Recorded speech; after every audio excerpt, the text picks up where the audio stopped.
If you throw a little bit of mystical woo in there and some controversy, then I want to see it.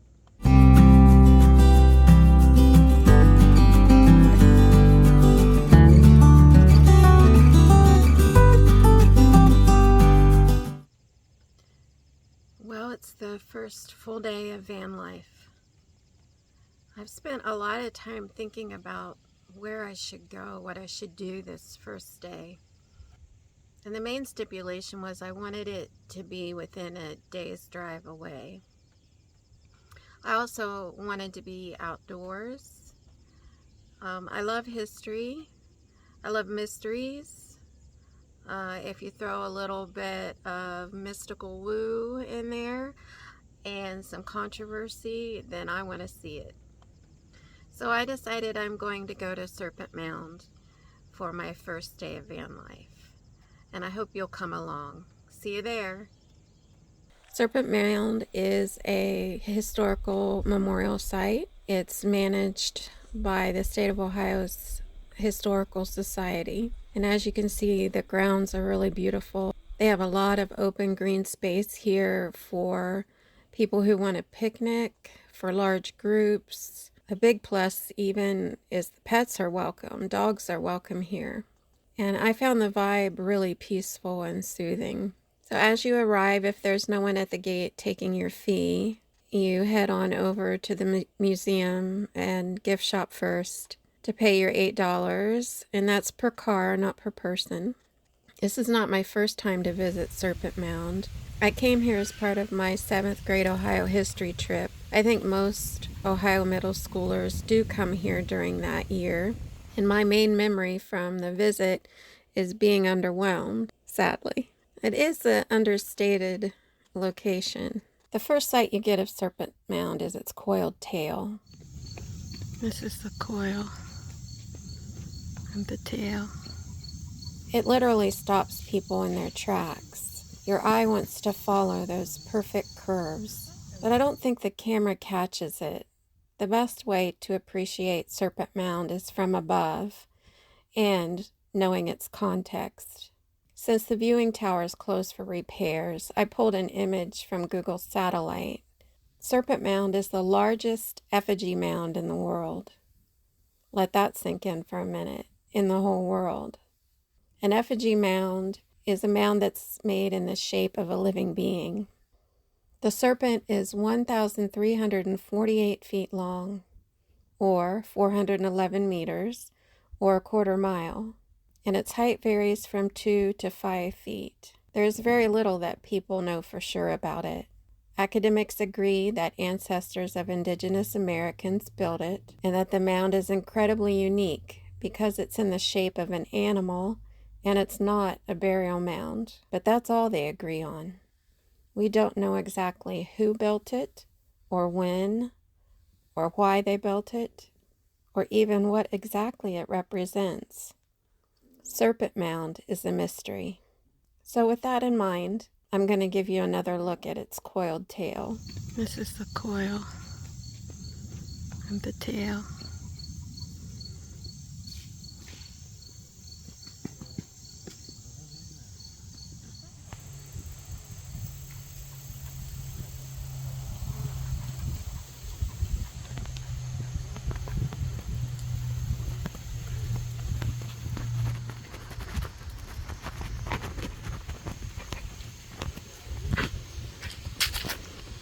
See here how we're on the cliffside. Depth in a camera doesn't show it, but this is the edge of the cliff that leads down to Brush Creek. This is an illustration drawn for the 1890 Centennial magazine by William Bear, and I think it shows really well how the mound is perched on this cliff. This cliff protrudes out into Brush Creek. And if you look at the natural shape of it, you can see that it's reminiscent of a snake and its head. There's some thought that that's one of the reasons why the mound builders chose the site, art imitating natural form. Here I'm going to show you the first curve of the Serpent cliffside. And right beside it's the curve of the mound.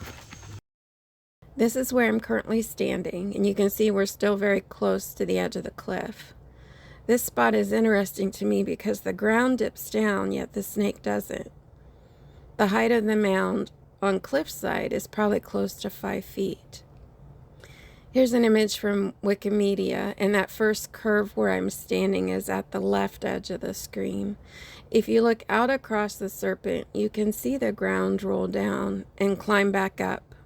It's a cool effect. People think the mound builders used that as an artistic tool to make the snake seem like it was moving. And here I'm capturing the same area with my camera. It's about this time that I start to wonder how in the heck they built this thing.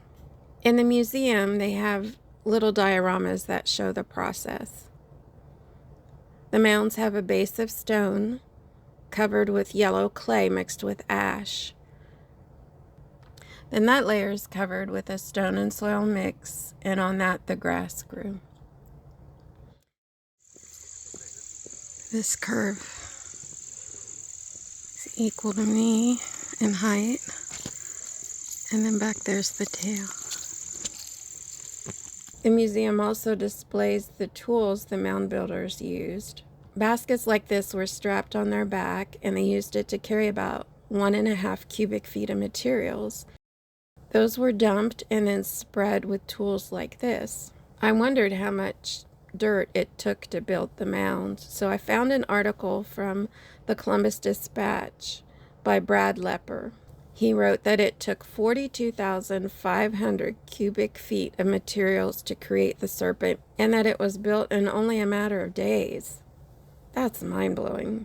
He writes, assuming each laborer dug up and moved 60 cubic feet of earth per day. Davis, Burke, and Abrams calculated that 259 people from 65 hamlets could have built the mound in a 5-day ceremonial event.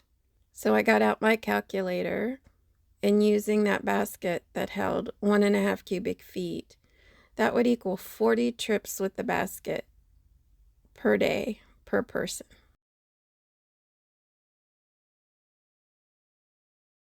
Do you see these little extra mounds on the side of the serpent's head? That's another mystery. This 1840 illustration is from the Squire Davis survey of the mound, and it shows them. Maybe they're wings or horns. We don't know. And maybe they were just piles of dirt that got mistaken as part of the mound, but they weren't included in the 1889 or the 1934 restoration of the mound. Yet whenever the museum's diorama was made, they thought it was likely that they had been there. So here's the serpent's head in a cross-section of all the materials used together. Do you see the tiny mound on the left above the egg? That's another mound of controversy. Here's the 1885 John McLean map of the mound, which shows the little horns or wings, plus a frog. The small mound above the oval is often referred to as a wishbone shape, or even a platform. In 1885, it must have struck John McLean as a frog. So it might be hard to tell this, but this is the mouth coming up onto the egg. There's a lot of speculation about what this form really was, and there's decent record that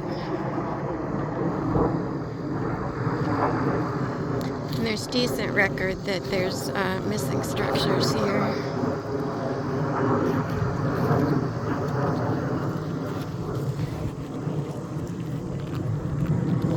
So this mouth and egg point,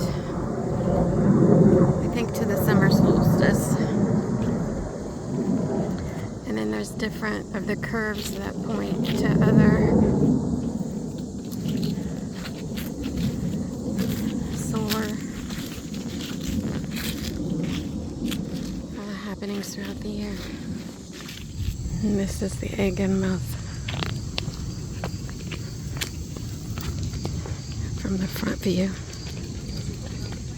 I guess of what the snake is.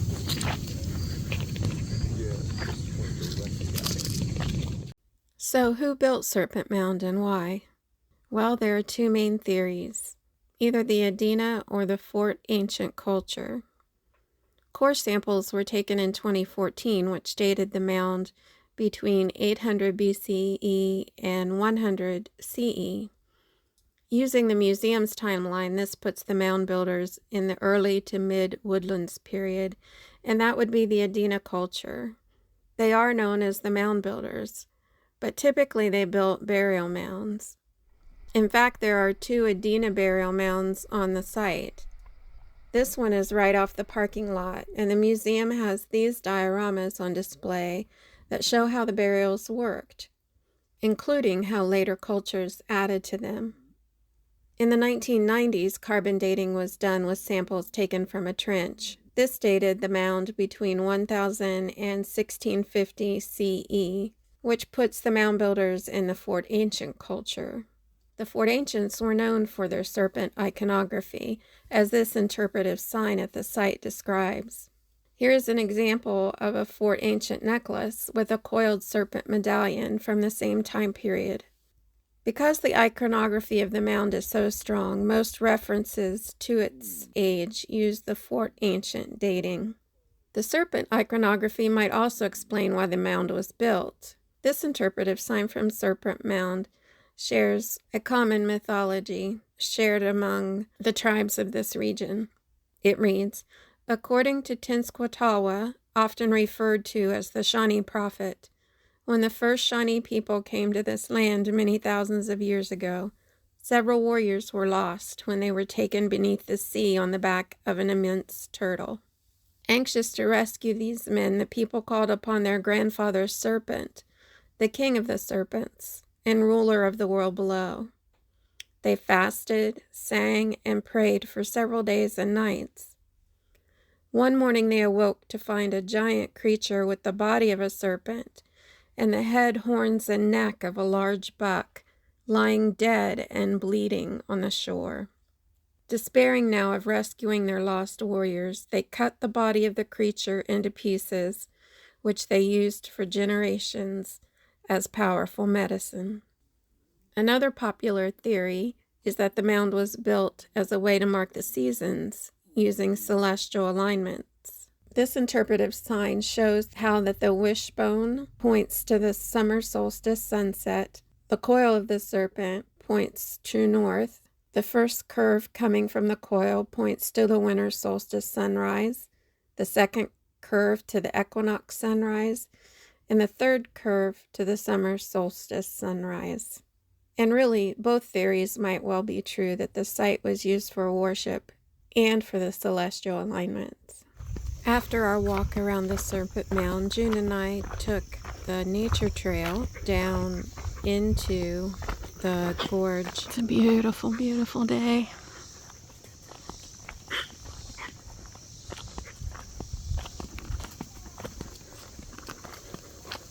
I love hiking in the forest.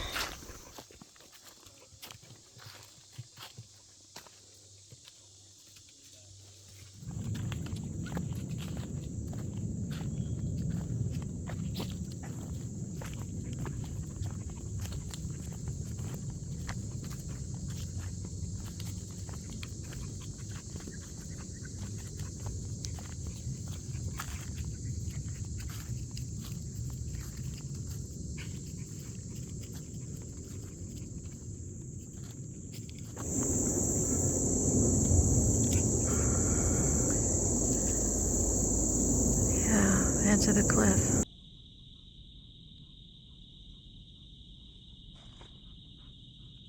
Look at that. It's like some kind of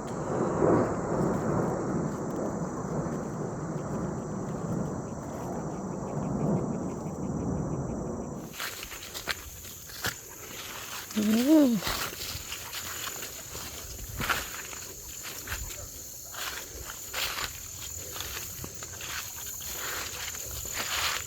Brush Creek.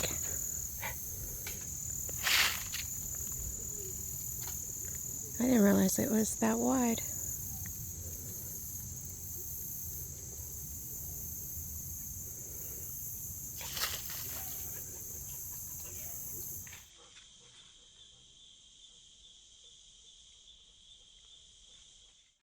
Here's a peek into the gift shop and what you can expect there.